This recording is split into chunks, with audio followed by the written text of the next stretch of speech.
आज हम लोग इंपॉर्टेंट पॉइंट्स रिगार्डिंग मिरर पढ़ने जा रहे हैं, यानी एक दर्पण से संबंधित कुछ महत्वपूर्ण बिंदु हम लोग जानने जा रहे हैं।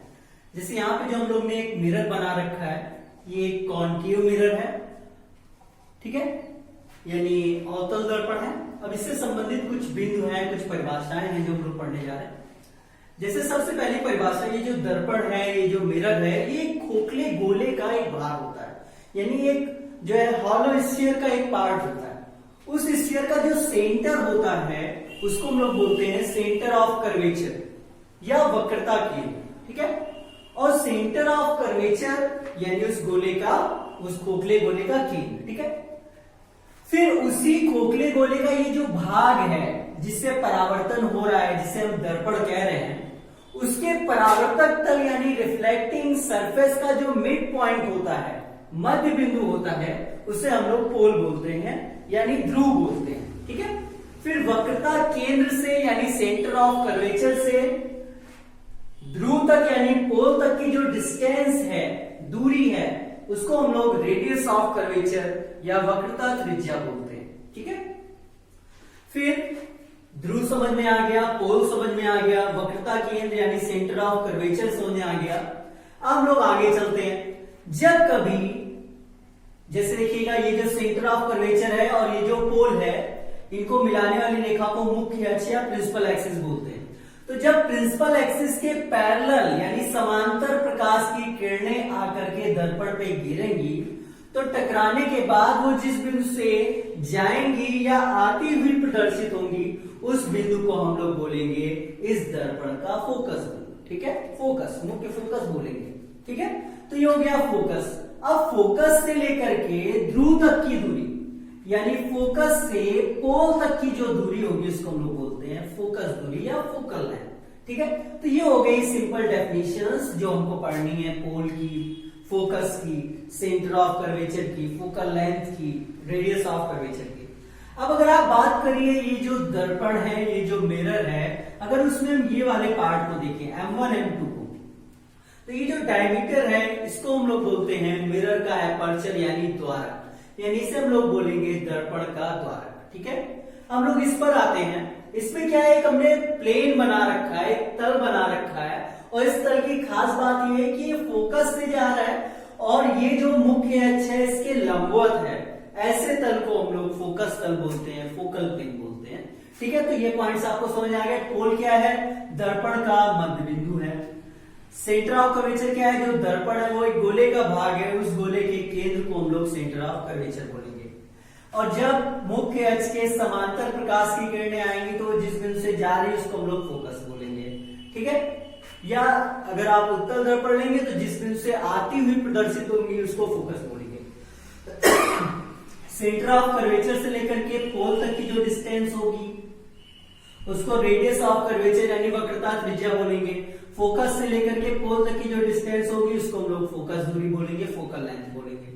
M1 M2 एपर्चर कहलाता है, द्वारक कहलाता है दर्पण का। ये क्या है, इससे हम लोग ने क्या ले रखा है, एक प्लेन लिया था, एक तल लिया था जो मुख्य अक्ष के लंबवत है और फोकस से जा रहा है। ऐसे तल को हम लोग बोलते हैं फोकल प्लेन या फोकस, ठीक है।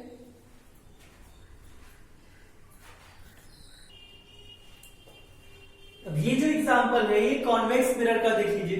कॉन्वेक्स मिरर में क्या होगा, जैसे समांतर किरणें आएंगी तो टकरा करके यूं वापस जाएंगी, तो देखिएगा ये एक निश्चित बिंदु से आती हुई प्रदर्शित हो रही है। जैसे ये इस बिंदु से आ रही हूं, उस बिंदु को हम लोग बोलेंगे फोकस। इसके लिए फोकस दूरी ये हो जाएगी, इसके लिए रेडियस ऑफ कर्वेचर ये हो जाएगी, ठीक है। आगे बात समझे। तो जब अवतल दर्पण की बात करेंगे, कॉन्केव मिरर की बात करेंगे, तो उसमें रेस टकरा करके एक दूसरे से वापस आते हुए आपस में एक दूसरे को इंटरसेक्ट करेंगी।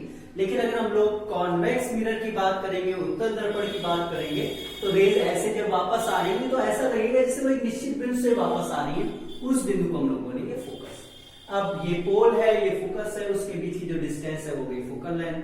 ये पोल है और ये सेंटर ऑफ कर्वेचर है, उसके बीच की डिस्टेंस को हम लोग बोलेंगे रेडियस ऑफ कर्वेचर, ओके। तो जब अवतल दर्पण होगा तो उसका फोकस रियल होगा क्योंकि वहां पे रेज इंटरसेक्ट करेंगी, और इसका फोकस वर्चुअल होगा क्योंकि यहाँ पे रेस ने वर्चुअली हम लोग ने उनको इंटरसेक्ट कराया, रियलिटी में उन लोग ने एक दूसरे को इंटरसेक्ट नहीं किया था। तो ये हो गया केस कॉन्वेक्स मिरर का, यानी उत्तल दर्पण।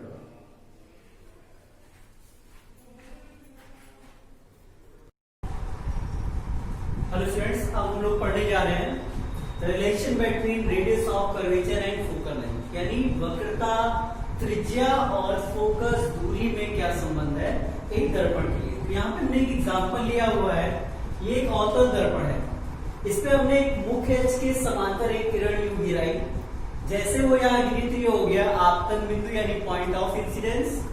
सबसे पहले हमने यहाँ पे नॉर्मल बनाया, अब क्योंकि ये नॉर्मल है तो ये सेंटर ऑफ कर्वेचर यानी वक्रता केंद्र से जाएगा। ये वाला जो कोण बनेगा उसको बोलेंगे आपतन कोण यानी आई। टकरा के ये यूं वापस जाएगी और क्योंकि ये समांतर थे तो ये फोकस बिंदु से जाएगी, तो ये हो गई परावर्तित किरण यानी रिफ्लेक्टेड रे।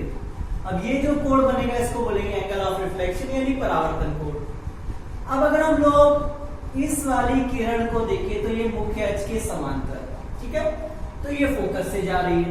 अब यहाँ पे हमने देखा कि सबसे पहले हमने क्या किया, angle ABC equal to angle CBF, ABC यानी ये इक्वल टू CBF यानी ये वाला एंगल, ये दोनों बराबर होंगे क्योंकि हमने पढ़ा है लॉ ऑफ रिफ्लेक्शन, परावर्तन के नियम कि I इक्वल टू क्या होता है R। तो पहले इक्वेशन तो ऐसे बन गई लॉ ऑफ रिफ्लेक्शन को यूज करके। सेकेंड इक्वेशन हमने कैसे बनाई, क्योंकि ये दो समांतर एक दूसरे के समांतर रेखा हो गई एक तरीके से, और जब समांतर रेखा होती है और उनको एक तिर्यक रेखा कट कर रही है, देखिए ये तिर्यक रेखा हो गई, तो ये हो गई पैरेलल लाइंस और ये हो गई ट्रांसवर्सल यानी तिर्यक रेखा। तो ये कोण इस कोण के बराबर होता है और इन कोणों को बोलते हैं अल्टरनेट इंटीरियर एंगल, एकांतर कोण। यानी ABC जो एंगल है वो BCF वाले एंगल के इक्वल होगा, क्यों, क्योंकि ये एकांतर कोण है, अल्टरनेट इंटीरियर एंगल है। अब आप इन दोनों इक्वेशंस को अगर ध्यान से देखो तो ये दोनों एंगल आपस में बराबर आएंगे, यानी CBF इक्वल हो जाएगा BCF, CBF इक्वल हो जाएगा BCF, यानी ये दोनों कोण आपस में बराबर। अब अगर आप इस त्रिभुज को देखो तो इस त्रिभुज में दो कोण बराबर हो गए, और जब किसी त्रिभुज में दो कोण बराबर होते हैं तो दो भुजाएं भी बराबर होनी चाहिए।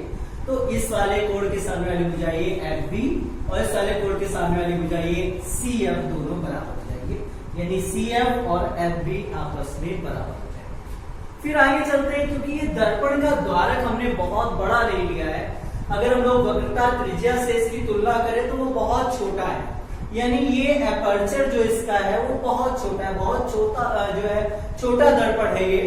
किसकी कंपैरिजन में, अगर हम लोग रेडियस ऑफ कर्वेचर देखें तो एपर्चर बहुत कम है, बहुत छोटा है जो है centre of radius of curvature के कंपैरिजन में।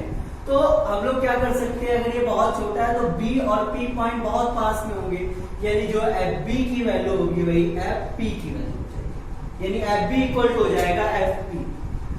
अगर ऐसा है तो देखिए FB CF के बराबर था, यहाँ FB FP के बराबर है, तो CF और FP आपस में बराबर हो जाएंगे, यानी CF और FP आपस में बराबर हो गए। अगर ऐसा है तो F मध्य बिंदु हो जाएगा, और अगर F मध्य बिंदु है तो जो FP है वो CP का आधा हो जाएगा, यानी FP इक्वल टू CP/2 यानी F इक्वल टू R/2, क्योंकि ये जो CP है वो है radius of curvature. Okay students, एक बार फिर समझ लेते हैं। तो सबसे पहले हमें क्या था, ये एक दर्पण दे रखा है, ये एक दर्पण था, अवतल दर्पण हमने ले रखा है, एक समांतर किरण आके इस पे गिरती है, जैसे वो गिरेगी तो फोकस से जाती है, जैसे वो यहाँ गिरी थी तो ये हो गया पॉइंट ऑफ इंसिडेंस, आपतन बिंदु, हमने यहाँ पे नॉर्मल बनाया।